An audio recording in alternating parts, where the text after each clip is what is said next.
Hello everyone and welcome.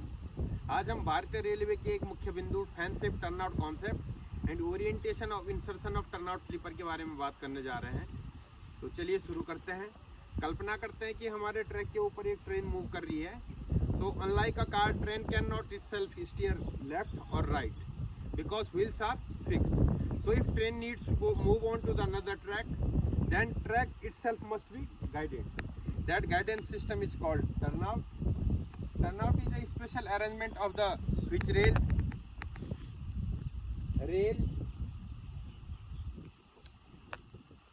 sleeper and crossing, which allow a train to move on, leave one track and move on to the another track safely. So let us understand word fan safe.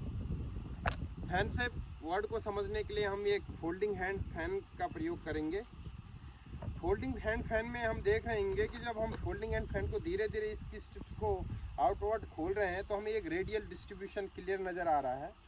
इसी तरह fan shaped turnout को हम देखते हैं तो fan shaped turnout में जो हमारे स्लीपर का डिस्ट्रीब्यूशन है, अगर हम एक स्ट्रिप को एक स्लीपर मांगने और इसको आउटवर्ड डिस्पर्स करें तो हमारा एक स्लीपर रेडियली, हर एक स्लीपर रेडियली आउटवर्ड डिस्पर्स हो रहा है, जो एक विजुअल अपीयरेंस बनाता है फैन सेफ का।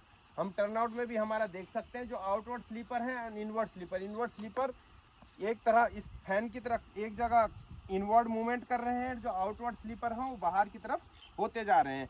ये हमें लीड पोर्शन में देखने को मिलेगा। दैट्स वाई इन टर्नआउट को हम फैन सेफ टर्नआउट कहते हैं। Fan shaped turnout was developed in around the year of 1990 as a major improvement over IRS or conventional turnout. So first prime objective was to improve interchangeability of the sleeper. तो बात करते हैं interchangeability of sleeper के बारे में। जो हमारा IRS turnout हुआ करता था, कन्वेंशनल टर्नआउट हुआ करता था, उसके स्विच पोर्शन और क्रॉसिंग पोर्शन में जो स्लीपर रीअरेंजमेंट था वो सेम था जो हमारा अभी फैन सेफ टर्नआउट में भी देखने को मिलता है। परंतु जो लीड पोर्शन में स्लीपर अरेंजमेंट था उनका पैरेलल ही रहता था, परंतु हमारा फैन सेफ टर्नआउट में रेडियल डिस्ट्रीब्यूशन है स्लीपर का लीड पोर्शन में, जिसे हम अपना ये स्लीपर स्पेसिंग की हेल्प से समझने की कोशिश करते हैं। हमने पहले से ही इस टर्नआउट पे स्टैंडर्ड जो RDSO ने स्पेसिंग दे रखी है, फैन सेफ टर्नआउट की लगा रखी है। तो हम देखते हैं कि हमारा जो स्लीपर नंबर 29 से 30 हमें देखने को मिलता है कि जो फर्स्ट रेल की हमारी स्लीपर स्पेसिंग है वो 550 mm है, और यही हमें आगे 2-3 स्लीपरों में भी देखने को मिलेगी, जो हमारा स्लीपर नंबर 21 से लेकर 64 तक हमें सेम कांस्टेंट दिखेगी। पर अगर हम बात थर्ड रेल की करें तो थर्ड रेल में हमारा जो स्लीपर नंबर 21 है उस पर हमें 526 देखने को मिलती है, क्योंकि जो हमारा रेडियल डिस्ट्रीब्यूशन हो रहा है उसको नेगोशिएट करने के लिए लीड कर्व में उसको शार्पली घटा दिया जाता है। और 22 नंबर स्लीपर से लेके हमारे 64 नंबर स्लीपर तक हमें सेम 549 स्पेसिंग देखने को मिलती है। सो जो स्पेसिंग का जो ये क्यूमुलेटिव इफेक्ट है लास्ट 64 नंबर स्लीपर पे फर्स्ट रेल का 35,349 होता है, और जो हमारी थर्ड रेल है उसका 35,280 होता है। अगर हम इसका डिफरेंस निकालते हैं तो हमारा 69 mm हमको मिलता है, जिसके कारण हमें एग्जैक्ट एक क्लियर आइडिया मिल रहा है कि जो 69 mm का डिस्ट्रीब्यूशन है इस फैन सेफ की तरह कि आउटवर्ड जो रेडियल मूवमेंट है वो ज़्यादा है, 7 सेंटीमीटर 69 mm ज़्यादा है, और जो इनवर्ड मूवमेंट है वो कम है, जो एक विजुअल अपीयरेंस फिर से फैन सेफ का देता है।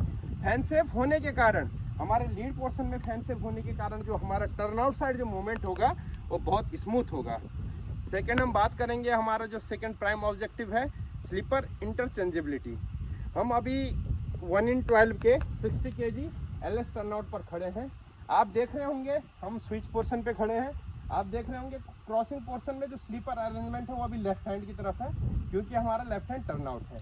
अगर हम इसके स्ट्रेट लाइन की तरफ एक मिरर रख के इसको थोड़ा सा 180 डिग्री रोटेट करें तो हमें RS टर्नआउट देखने को मिलता है, जो फैन सेफ टर्नआउट का बहुत ही मेजर एडवांटेज है कि हमारा जो LS टर्नआउट है उसको एज ए RS टर्नआउट हम यूज कर सकते हैं। ओनली हमारा स्लीपर अरेंजमेंट चेंज होगा। और दूसरी बात हमें जो ध्यान में रखनी है वो देखना है कि अगर हम टर्नआउट के फेस पर टर्नआउट की तरफ फेस करके खड़े हैं तो जो हमारी RE मार्किंग है, आरी मार्किंग, इसका फुल फॉर्म है राइट हैंड, ये ऑलवेज राइट हैंड रहेगी।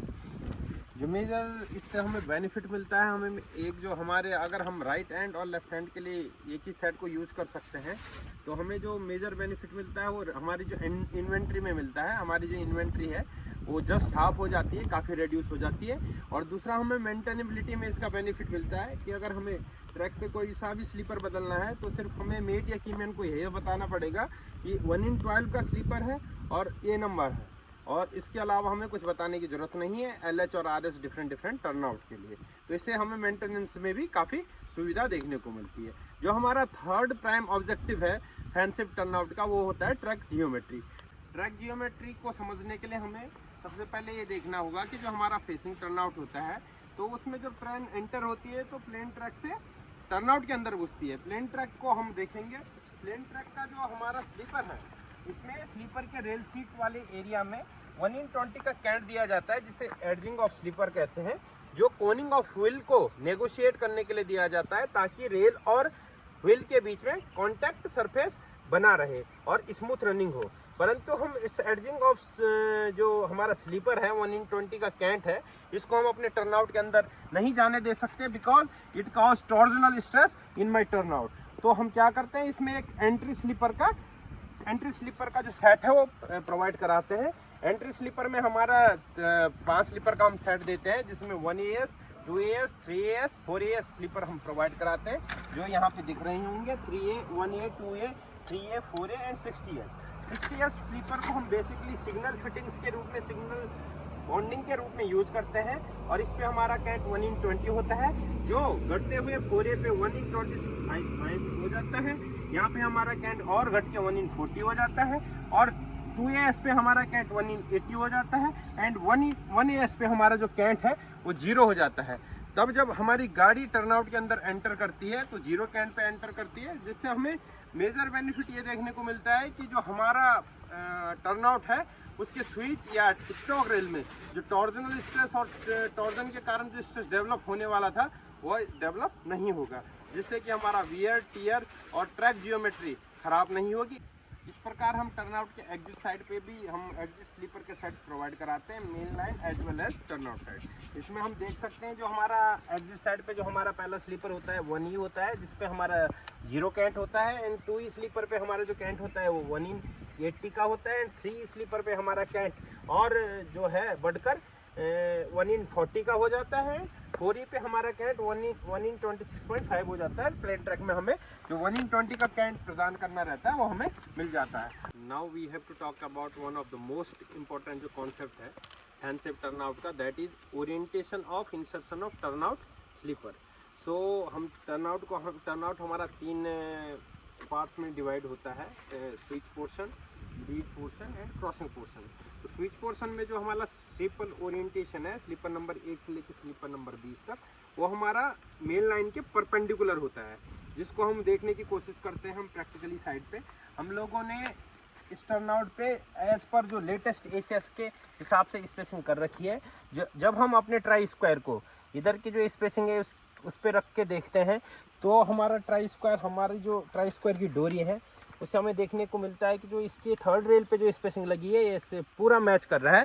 क्योंकि हम ट्राई स्क्वायर से स्पेसिंग देख रहे हैं, तो इससे यह प्रूव होता है कि जो हमारे मेन लाइन के 1 से लेके 20 नंबर स्लीपर तक जो हमारा स्लीपर ओरिएंटेशन है वो perpendicular to the main line है। इसी प्रकार हम देखने की कोशिश करते हैं लीड असेंबली में। लीड असेंबली में मुख्यतः हमारे स्लीपर नंबर 21 से लेकर 64 नंबर स्लीपर तक आता है 1/12 टर्नआउट में। तो इसको हम पहले प्रैक्टिकली समझने की कोशिश करते हैं। हम देखते हैं कि जो हम लोगों ने स्पेसिंग इस पे मार्क करी है उसको हम ट्राई स्क्वायर के माध्यम से जब देखने की कोशिश कर रहे हैं, तो हमें दिखता है कि हमने फर्स्ट रेल पे जो स्पेसिंग थी उस पे जब ट्राई स्क्वायर को लगाया है, तो थर्ड रेल पे जो हमारी स्पेसिंग लगी हुई है उससे हमारा लगभग 27 mm का गैप दे रहा है। इसका मतलब है कि जो हमारा स्लीपर लीड असेंबली में है वो 90 डिग्री न होके कुछ एंगल पे रोटेट हो रहा है, कुछ उसमें रेडियल डिस्ट्रीब्यूशन है, जिसको हम समझने की कोशिश करेंगे इस डायग्राम के माध्यम से। डायग्राम में जो हमारी काली लाइन, ब्लैक लाइन शो हो रही है, यह हमारी परपेंडिकुलर लाइन है। मेन लाइन पे जब हमने परपेंडिकुलर खींचा है तब हमें यह लाइन प्राप्त होती है।